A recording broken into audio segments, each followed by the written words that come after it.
Hello and welcome. So let me walk you through the process on how I created this image to achieve this particular result. So this is going to take a little bit of while. Just make sure you stay tuned to the end. So the first thing I usually do is to crop my picture to the size I want. So I'm going to go to my crop tool, which is over here. Click on it and I'm going to pick the ratio I want. So I usually crop 4 by 5 into bracket 8 by 10. I'm going to click on OK. Then I'll do what? I'm going to expand it. As long as I've actually selected the radius, whatever selection I make is going to be at that particular radius. So once I'm done like this, the next thing I just need to do is to click on Enter key.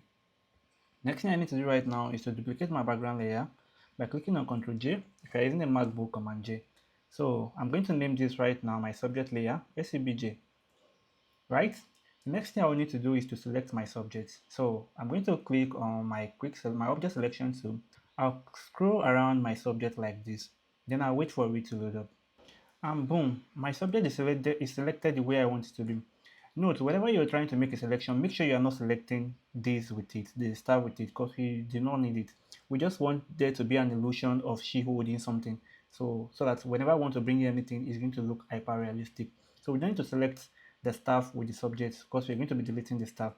So, and also again right now, I want to pay attention to the hand right now. So let's assume we actually have this particular thing we're trying to bring into Photoshop inside our file manager. So how fuck let's say we already have what we want to make use of in our studio. So how is she going to hold it? Technically speaking, this hand won't be visible.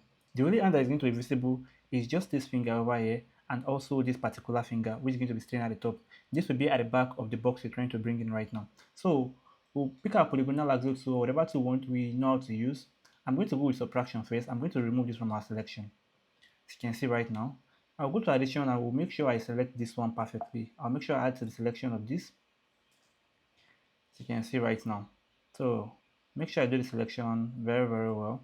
This also, I'll go to subtraction just to make sure I smoothen the edge of the fingernails. So this particular one is not needed. We do not need this particular area in our picture.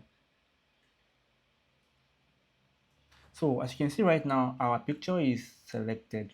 So the next thing we need to do right now is to right click on it, go to feather. I'll be using 2 as my radius for now. I'll click on OK. Next thing I need to do right now is to click on my max icon. So as you can see right now, we separated our subject from the background. So the next step for you to go back to our background layer once more, Ctrl J on it. This time around, hold down your Ctrl key and click on the marks we've created earlier on. So to call back our selection for us. So we want to add all these particular areas to our selection so that it's going to fill this area up with the initial background color, which is this. So I'll be using my rectangle marker tool, which is right over here, right? But before I use that, I will need to actually create a little bit of space between my subject and what should I call it, the background. So I'll go to select, under select, I'll go to modify, under modify, I'll go to expand. So I'll be using what 8 as my radius. Once I click on OK, as you can see, there's a little bit of space between my subject and also the background. So that whenever it's filling the background for me, it won't do what? It won't actually touch part of the outfit, which is very bad if it does that. So now I will do what? Pick my rectangle marker tool. I'm going to select from the top to add to the selection, but make sure you're actually selecting part of the initial background with it. Make sure you're selecting part of the initial background with it. I'll select the left hand side, I'll select the right hand side. Don't forget my selection addition, that's why I was able to make multiple selections like this. If you're using a single selection, you won't be able to do this. So I'll do the same thing to this stand also. I'll do the same thing to the floor area also. So the next thing I'll do is I want to add these stars to the selection because we no longer need it. So I'll pick another tool for that, which is called the polygonal axle tool. So I'm going to add this to the selection. I'll add it to the selection.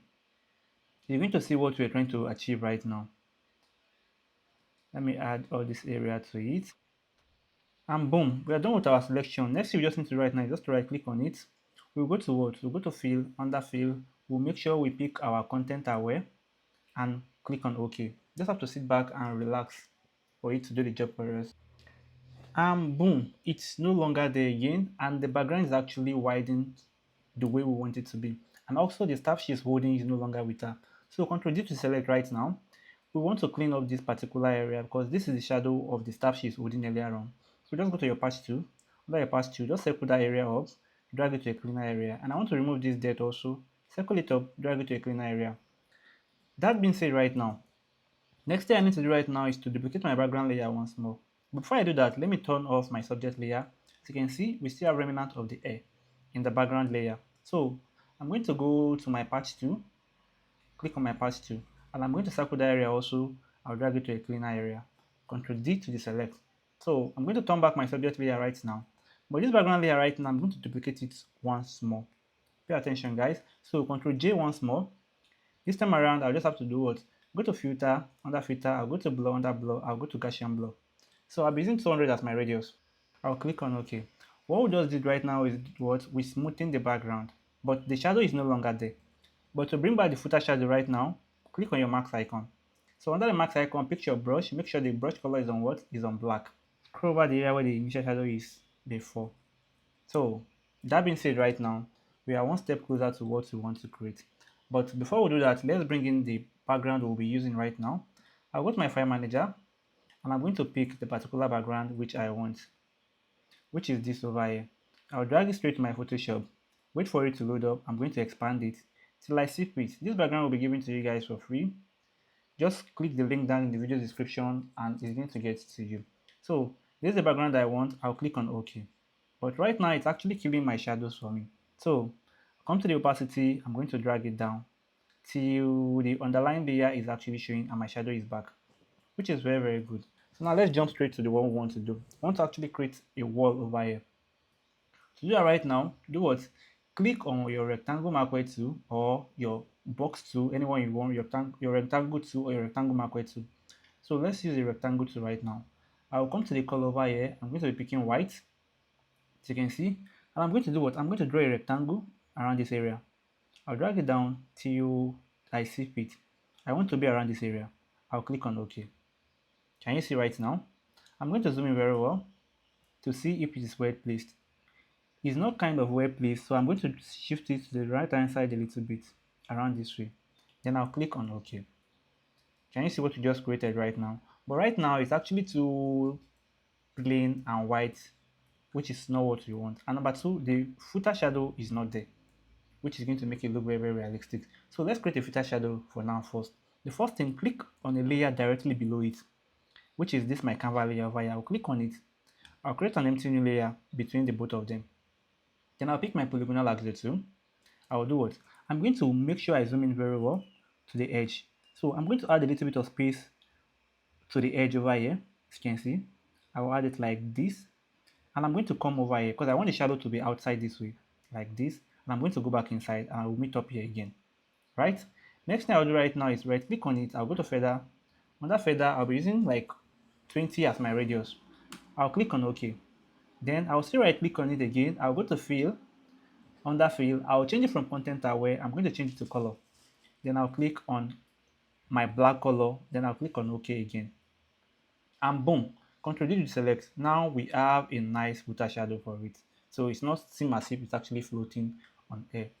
So the final step which we'll be creating right now is to make the white box not too white, probably add the ingredient on it.